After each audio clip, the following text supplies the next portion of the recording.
Hello, I'm Locke Meredith. I'd like to invite you to join me on the next Legal Lines where my guest is Fred Raiford. Fred is the Director for the Department of Transportation and Drainage for the entire parish of East Baton Rouge Parish. He's frankly handling two of the top hot potato items, and that is transportation and traffic congestion and drainage and flooding.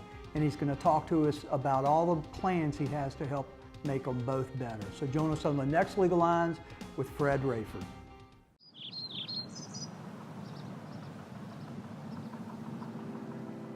Hello, I'm Locke Meredith. First of all, I want to thank you for considering our firm for help in handling your legal matter. We know what we're doing. We've been around for a long time. We have over 60 years combined legal experience as lawyers. I've been practicing over 30 years, Sean over 25, and I have paralegals and legal secretaries who've worked for me for over 27 years. We've handled about every kind of case you can handle, and we've been very good at it. The bottom line is, it is our goal to be your protector when necessary, advisor, negotiator, and to successfully conclude the litigation for you in a way that is very favorable. Knowledge is power, and the folks who know what they're doing empower you. They enable you to make the right kind of decisions that best serves you. And that's our number one goal, frankly. Our number one ministry is to serve you. Welcome to Legal Lines. I'm Locke Meredith. I'm very pleased to have back on the show Fred Raiford. He is the Director of Transportation and Drainage for East Baton Rouge Parish. Fred, how we doing, Scott? Great to have you back. Locke, thank you. I appreciate you inviting me. Well, let's kind of remind folks about, you've been doing public service for 37 years? It's about that long, yes. And sir. 12 of those were as the Director of the Department of Public Works for the parish of East Baton Rouge Parish. Yeah, that's correct. I retired after 29 years of service in 2004, but I was Director of Public Works for the last 12 years when I at Department of Public Works. And as I recall, have worked for 8 mayors. That's correct. And on both sides of the political fence, so to speak, Republican and Democrat. That's correct. And that speaks well. Well, I think so. I mean, to me, it's about what can you do for the community? How can I help? And that's always been my goal and objective. And the mayors that I've worked for and worked with certainly feel that's been the same situation. So that's why it's been pretty positive, really. And the bottom line is the department that you're now handling, frankly, as we were talking about, is probably two of the hottest, certainly in the top 5 hottest issues, and that's being traffic and transportation within East Baton Rouge Parish and drainage. As I understand it, you've got well over 100 employees, millions of dollars budget. Tell me about what the job responsibilities are for your department as director. Okay, excuse me. Within our division, I have about 100 people, and our department is about $12 million budget. It's really not a whole lot of money when you look at what we try to do throughout the parish, but a section of mine is traffic division, and we're responsible for all the maintenance and maintaining of the signals in the parish. We do pick up contracts from the state who don't maintain their state highways signals anymore. We do. And it makes sense. I'd rather have one agency doing that. And they're responsible for all the signs that go up on the speed limits, street signs, and things like that. They do a lot of traffic studies that are involved in speed control. Our biggest increase in workload has been really for traffic calming devices like speed humps and things like that. But since I've been back, it's worked very well. It's pretty efficient from my standpoint. We have an engineering division that reaches out for everything from a small drainage ditch to a major roadway.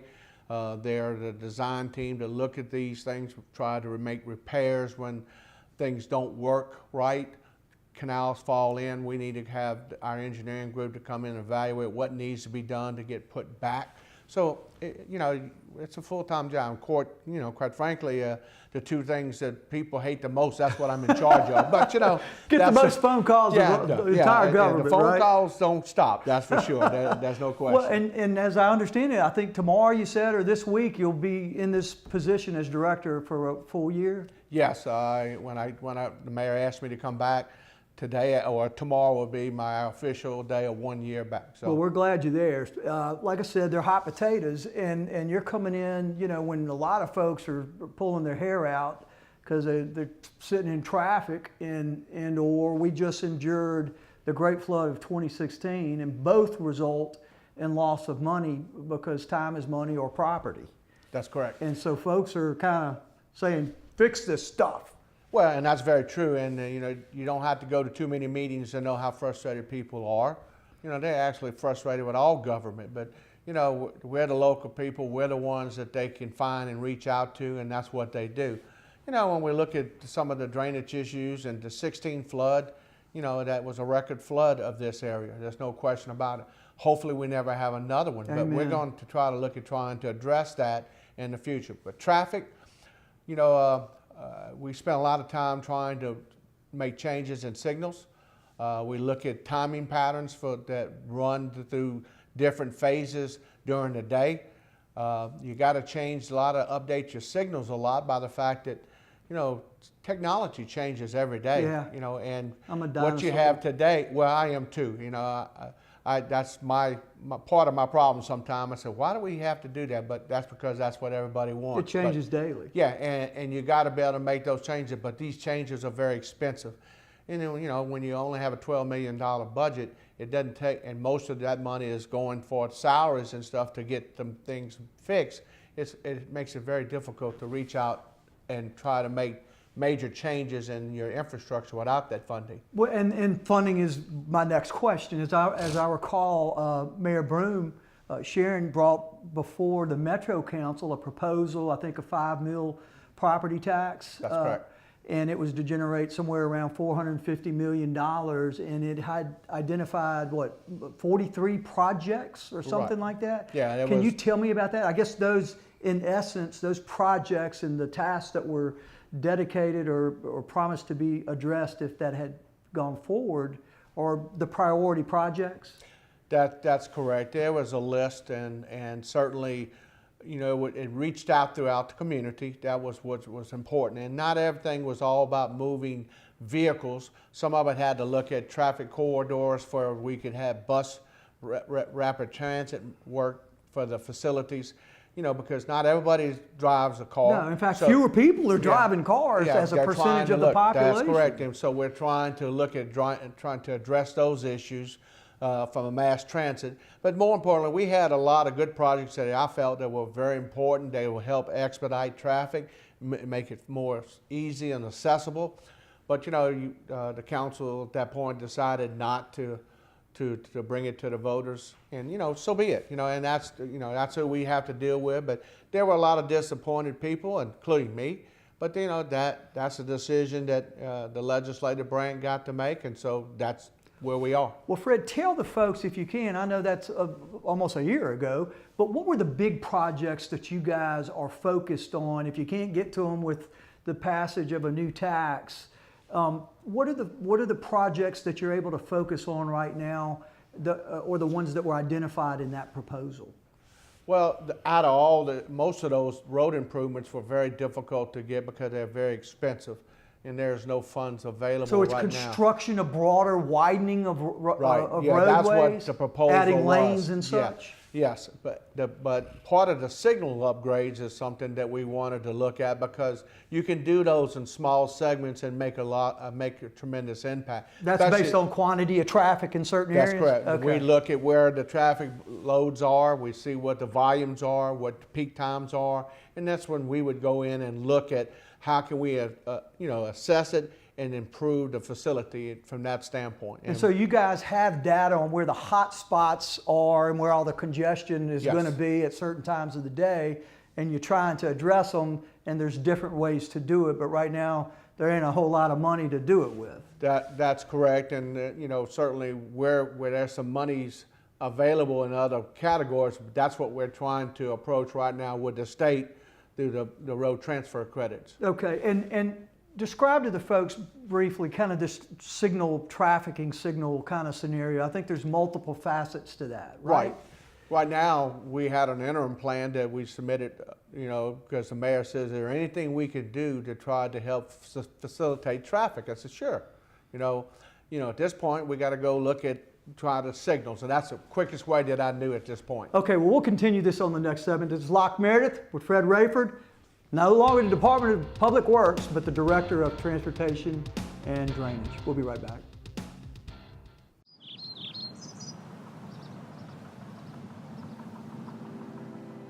Hello, I'm Locke Meredith. First of all, I want to thank you for considering our firm for help in handling your legal matter. We know what we're doing. We've been around for a long time. We have over 60 years combined legal experience as lawyers. I've been practicing over 30 years, Sean over 25, and I have paralegals and legal secretaries who've worked for me for over 27 years. We've handled about every kind of case you can handle, and we've been very good at it. The bottom line is, it is our goal to be your protector when necessary, advisor, negotiator, and to successfully conclude the litigation for you in a way that is very favorable. Knowledge is power, and the folks who know what they're doing empower you. They enable you to make the right kind of decisions that best serves you. And that's our number one goal, frankly. Our number one ministry is to serve you. Welcome back to Legal Lines. I'm Locke Meredith. Again, pleased to have on the show Fred Raiford. He's the Director of Transportation and Drainage for East Baton Rouge Parish.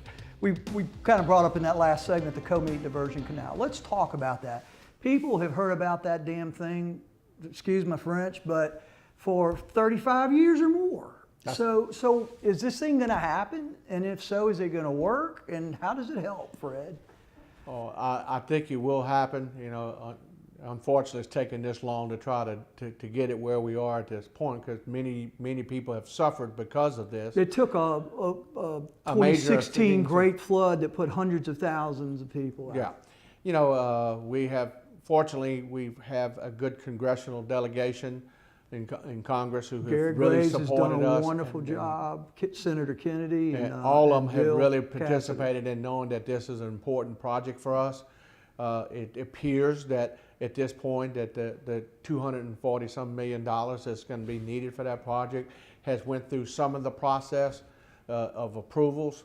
And that's important because we are, from the city and the state standpoint, we would never have enough money to be able to do this project. While the people of this parish have been paying a millage, many of us in certain areas for 30 years, yeah, right? Well, it's been 27. Okay. I can tell you that right now because I've been asked that. And to me, that's a long time to be paying and not see much progress. And I think we're going to at least get to the point where the funds will be in place. The thing that's concerning only at this point is to get that final report that says the money's there, you can move forward.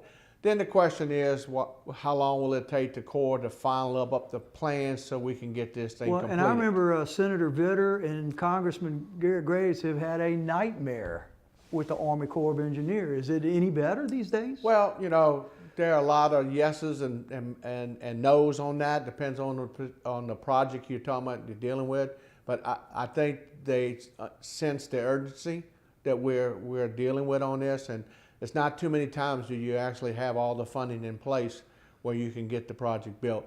So that will be the new challenge that we'll have to find out when it's finally approved. But it makes a big difference as far as what we're going to do with our hazard mitigation money. And when I use hazard mitigation funds, that's money that also the federal government gives us to help reduce the flood risk in various parts of the parish. Fred, let me ask you this question. How many millions? It seems like in my head I remember 30 or 50 million dollars has already been spent on engineering and maybe buying up tracts of land or expropriating land. I don't know the exact dollar, but I know the Emmett River Basin Commission has been buying a lot of the property in pre-advance of the program, which is money being spent on the diversion. On the Co-Meet diversion. A lot of engineering has been done on the first phase, which is from the river.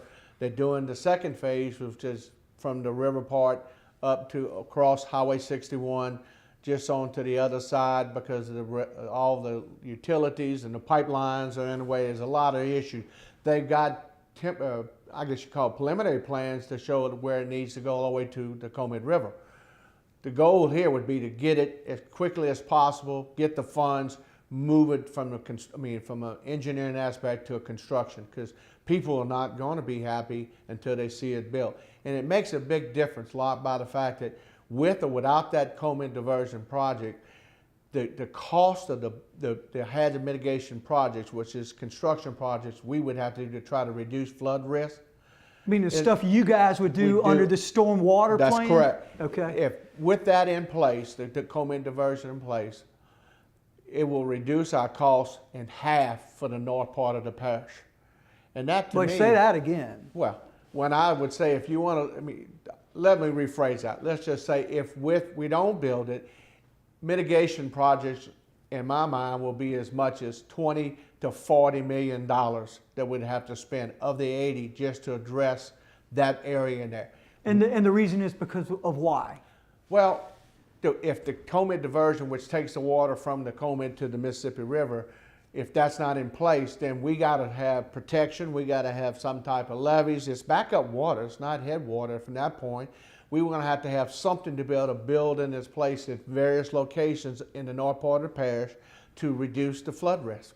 And if that particular channel gets in place, or the Tacoma diversion, it really solves a lot of the problems, but we would have minimum cost to address some of the problems that reduce the flood risk. Because they will have already done those things, or it's shared tasks or responsibilities? It will be, well, with that, we're going to be part of that because we still have Central and Baker and Zachary who up in that north part of the parish, and while they receive some of the funds too, but the big goal is to make sure this diversion gets in place because it reduces the flood risk dramatically.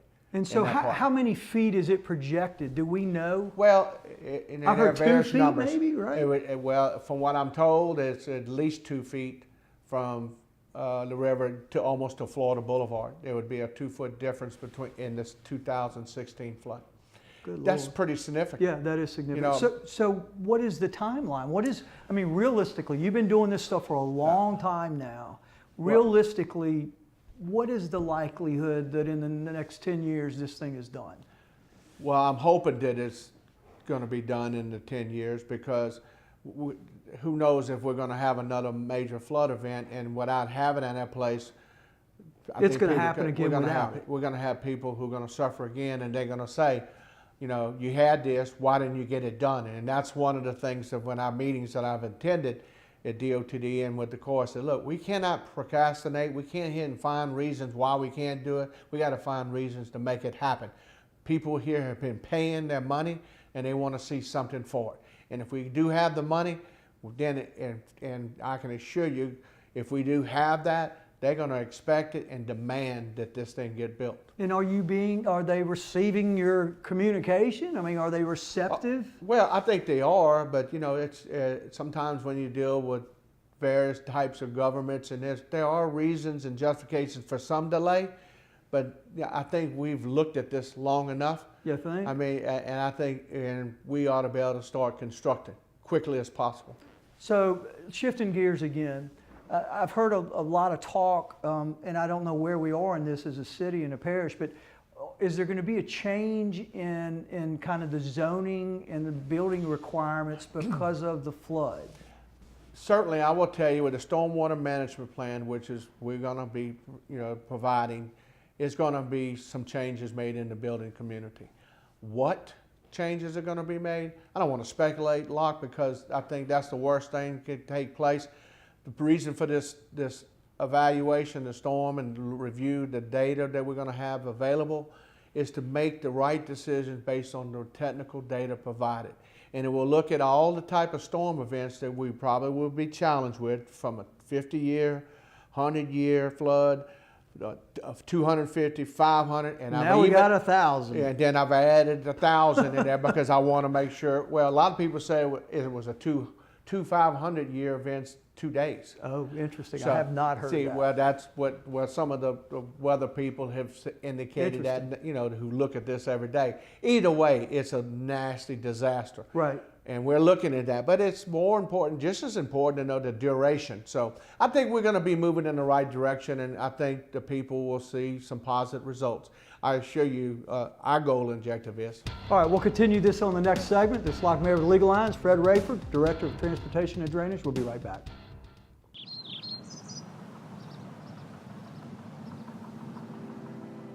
Hello, I'm Locke Meredith. First of all, I want to thank you for considering our firm for help in handling your legal matter. We know what we're doing. We've been around for a long time. We have over 60 years combined legal experience as lawyers. I've been practicing over 30 years, Sean over 25, and I have paralegals and legal secretaries who've worked for me for over 27 years. We've handled about every kind of case you can handle, and we've been very good at it. The bottom line is, it is our goal to be your protector when necessary, advisor, negotiator, and to successfully conclude the litigation for you in a way that is very favorable. Knowledge is power, and the folks who know what they're doing empower you. They enable you to make the right kind of decisions that best serves you. And that's our number one goal, frankly. Our number one ministry is to serve you. Welcome back to Legal Lines. I'm Locke Meredith. Very pleased to have back on the show Fred Raiford. He is the Director of Transportation and Drainage for the entire parish of East Baton Rouge. Fred, explain to the folks a little bit more. You talked about widening, either roadways, adding a lane, or maybe a turn lane. That's pretty self-explanatory. Explain to the folks kind of the technology requirements for software and all that stuff for the signals, the lights. Well, and that's always a very good question, because most people don't quite understand how a signal even operates or functions. They're there for safety purpose, but more important is how we can get people from one place to another safely and quickly as possible within the means of the roadway. What's happening is we have well over 500 signals in East Baton Rouge Parish. 500. The city of Baton Rouge is responsible for maintaining. And a lot of them are outdated. Some of them have been updated with federal dollars. Some are we're trying to spend one of the half-cent sales tax program that or the green light program got a chance to be upgraded, and that's great. But some of those major highways, most of them are state highways, they don't have the fiber connections that you need to connect these signals, and may do some of the upgrades that are necessary in the software programs or the actual, I guess, internet connections of the signal to get more connectivity. And that's part of the problem that you have. Some people say, well, why is this signal like it's always changing when I get there? Well, it drives you nuts. I know, and it does, and I've been on them, I've seen it, and when I get off of them, I call my traffic engine and said, we got to check this, because those are the things that people get frustrated with. It's amazing. Why can't I just move on through?